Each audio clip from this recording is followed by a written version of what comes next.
السلام علیکم ناظرین، آپ کا میزبان عبدالرحمان اردو ٹائمز UK میں آپ سب لوگوں کی خدمت میں حاضر ہیں اور آپ دیکھ رہے ہیں رمضان مبارک کے اس بابرکت مہینے کی نسبت سے رمضان ٹرانسمیشن۔ آج کے اس پروگرام میں ہم قضاء روزے کے بارے میں بات کریں گے، روزے کا کفارہ کیسے دیا جاتا ہے، ان تمام تر چیزوں کے اوپر ہم بات کریں گے۔ اور بات کرنے کے لیے ہمارے ساتھ موجود ہیں عالم دین مفتی عبدالقوی صاحب۔ مفتی صاحب، رمضان مبارک کا بابرکت مہینہ ہے، روزے ہیں، ٹوٹ بھی جاتے ہیں، کبھی نہ جانے میں کبھی انجانے میں۔ اللہ تعالیٰ معاف فرمائے اور ہمیں توفیق دے کہ ہم جب روزہ رکھیں تو اس کے اوپر پورا قائم بھی رہیں اور اس کو اللہ تعالیٰ ہمیں استقامت بھی دے کہ ہم اس کو اچھے طریقے سے نبھائیں بھی۔ اب روزہ ٹوٹ گیا ہے، اس کا کفارہ کیا ہے؟ دیکھیے جی، روزہ ٹوٹنے کی دو صورتیں ہیں۔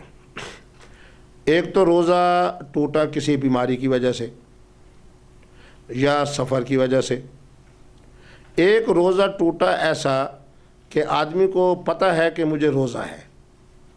آج کل ہمارے نوجوان چونکہ ذرا کمزور ہوتے ہیں مزاج اور طبیعت کے حوالے سے اور فیصلہ کرنے میں، تو اگر کچھ ایسا سلسلہ بن جاتا ہے کہ جس کی وجہ سے وہ بیچارے غلطی کر بیٹھتے ہیں کسی محترمہ کی وجہ سے، کیونکہ کھانے پینے کی وجہ سے روزہ نہیں ٹوٹتا۔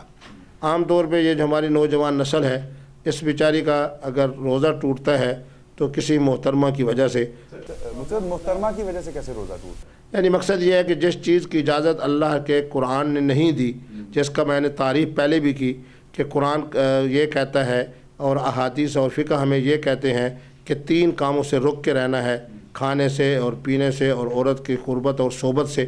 تو اس کی وجہ سے اگر خدا نخواستہ روزہ ٹوٹ جائے تو اس کے لیے 60 مسکینوں کو کھانا کھلانا پڑتا ہے یا 60 روزے رکھنے پڑتے ہیں۔ قرآن مجید نے اس کو بڑی تفصیل کے ساتھ بیان کیا ہے۔